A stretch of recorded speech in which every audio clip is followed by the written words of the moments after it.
आज की क्लास की हमारी समाप्ति ऑलमोस्ट हो चुकी है, ठीक है। तो मैं पहले आपको थोड़ा सा बेटा, एक सेकेंड मेरे को रुक जाओ बेटा।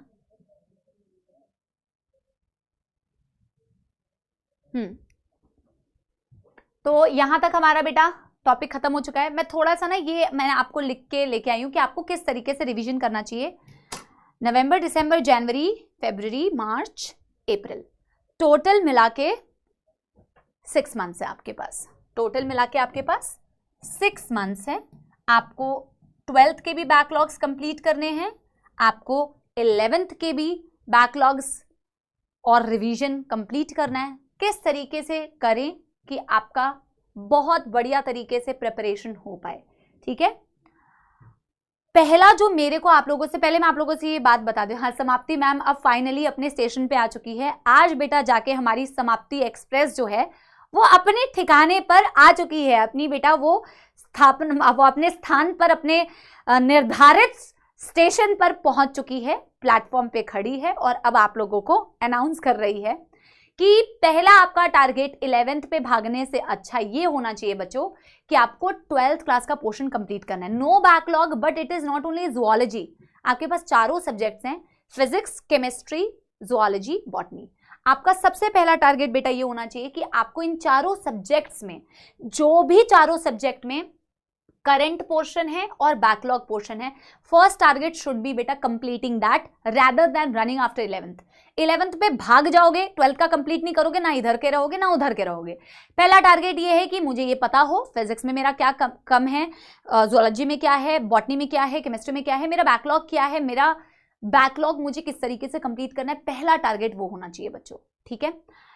Make a schedule to divide the time proportionately to each subject and syllabus to be covered. मैंने क्या बोला है कि प्रोपोर्शनली, आपको ये बहुत अच्छी तरीके से पता होना चाहिए कि मुझे physics, chemistry, bio and bio ही है, मैथ्स तो है नहीं, इनको मुझे किस तरीके से बेटा टाइम डिवाइड करना है ताकि मेरा टाइम जो है प्रॉपरली कैसे यूटिलाइज हो पाए। मुझे जूलॉजी बहुत पसंद है तो मैं 10 घंटे जूलॉजी पढ़ के नीट निकाल लूंगी, नहीं होगा ऐसे बेटा।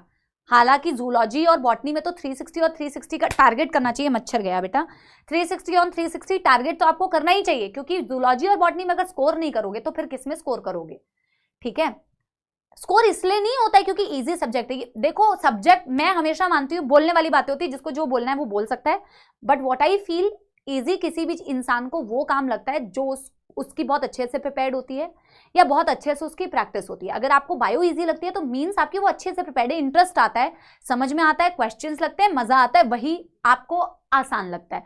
अब इसमें भी तुम कंपेयर करोगे तो आप कहोगे मैम जूलॉजी में भी ये डिफिकल्ट है, ये इजी है, क्योंकि वो डिपेंड किया कि आपको कौन सी चीज ज्यादा अच्छे से समझ में आई, कौन सी चीज कम अच्छे से समझ में आई, किसको ज्यादा टाइम दिया, किसको कम टाइम दिया, ठीक है। फिजिक्स, केमिस्ट्री, बायो तीनों आपके लिए इक्वली इंपॉर्टेंट है।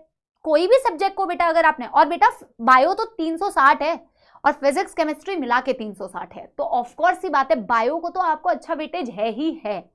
प्रोपोर्शनली टाइम डिवाइड करना, पहला आपको ये है कि आपको 12th का सिलेबस खत्म करना है।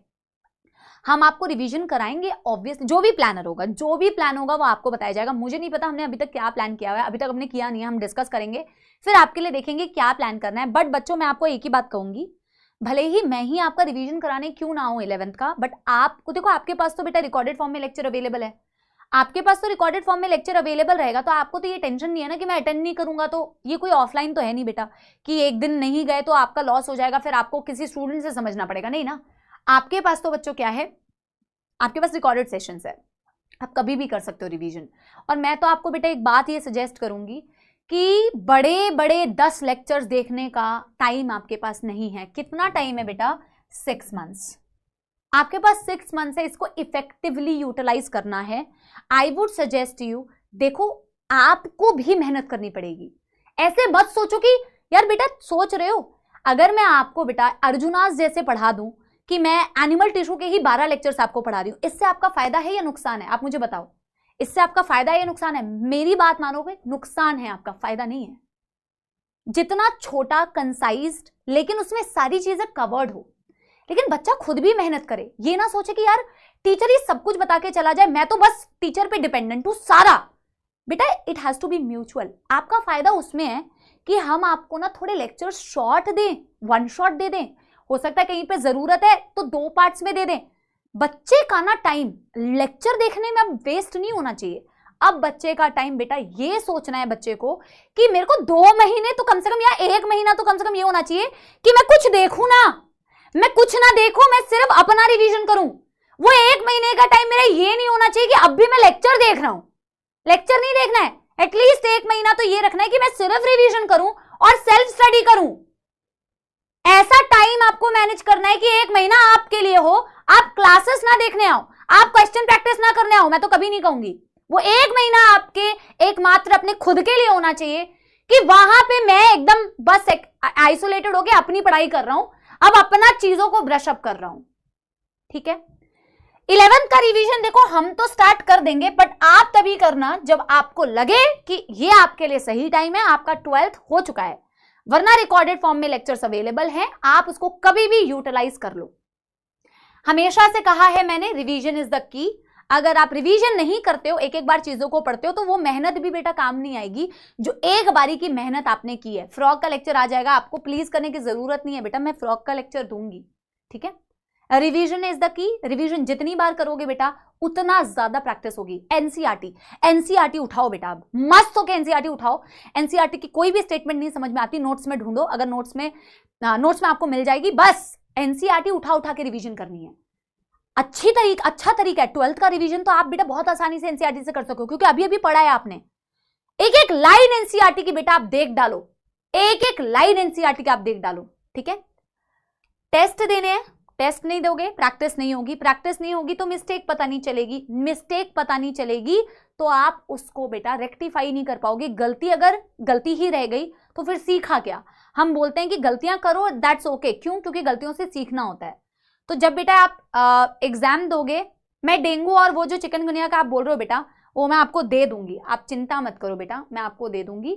मैंने आपको बोला भी था कि मैं आपके कुछ प्रैक्टिस सेशंस भी लूंगी क्वेश्चंस वाले, जब भी मैं वो कराऊंगी तो मैं आपको डेंगू चिकनगुनिया थोड़ा बता दूंगी। एनसीईआरटी में बहुत ज्यादा ऐड नहीं हुआ है बेटा, वो लाइन हमेशा से थी डेंगू और चिकनगुनिया का, तुम लोड मत लो, मैं करवा दूंगी उसके क्वेश्चन प्रैक्टिस के थ्रू। ठीक है, don't over analyse, don't be over confident, don't be under confident. दोनों चीजों से समस्या होती है बेटा जीवन में। अगर बहुत ओवर कॉन्फिडेंस हो जाओगे उससे भी बेटा दिक्कत आती है, मान के चलो। अंडर कॉन्फिडेंट हो जाओगे उससे भी दिक्कत आती है। डर सबको लगता है बेटा, यहां खड़े होके ऑब्वियस सी बात है बेटा तुम्हें बोलना, लेकिन मैं भी जब उस टाइम पे थी तुम्हारी जगह पे, मुझे भी डर लगता था यार।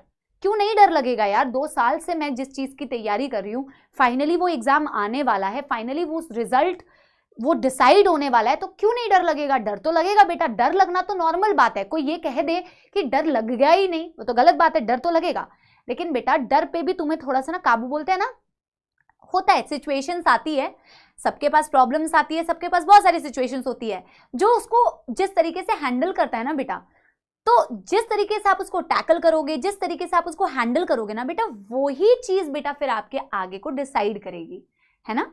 तो डर आपको भी लग रहा है, डर उस बच्चे को पता नहीं, जो बिल्कुल रिवीजन बिल्कुल नहीं पढ़ता है उसको भी डर लगता है, तो पता नहीं उसको क्यों डर लगता है, पर जो पढ़ता है उसको तो डर लगता ही है बेटा। लेकिन उसको बहुत ज़्यादा हावी नहीं होने देना। ऐसे समझना कि ऐसे एग्जाम्स मुझे बहुत सारे देने हैं, और ये कहने के लिए नहीं कह रही हूँ, आपको पता है कि ऐसे एग्जाम्स आपको बहुत सारे देने हैं। अभी छोटे छोटे बालों को, मेरे जीवन से मैं आपको ये चीज़ एक्सपीरियंस से बता सकती हूँ कि हाँ, कभी कभी बहुत डिमोटिवेशन आती है, कभी कभी ऐसा लगता है कि हम क्या करेंगे। आप बेटा, मैं भी कभी कभी, मैं आपको जेन्युइनली दिल से बता रही हूँ कि मुझे भी कभी कभी ऐसा लगता है कि यार, जब मैं 18-19 साल की थी ना, तो मुझे ऐसा लगता था, हाय मैं 18-19 साल की हो गई, मैंने तो ड्रॉप लिया था बेटा, मुझे ऐसा लगता था मेरे 1 साल बर्बाद हो गए, मैं कितना पीछे हो गई, अब मैं क्या करूंगी, मेरे दोस्त लोग तो 1 साल बीएससी कर चुके हैं, मेरा क्या होगा। और अब मैं ना उन चीज़ों पे हंसती हूँ कि मैं उन चीज़ों के लिए ऐसे रोती थी, और उन चीज़ों पे मैं इतना परेशान होती थी।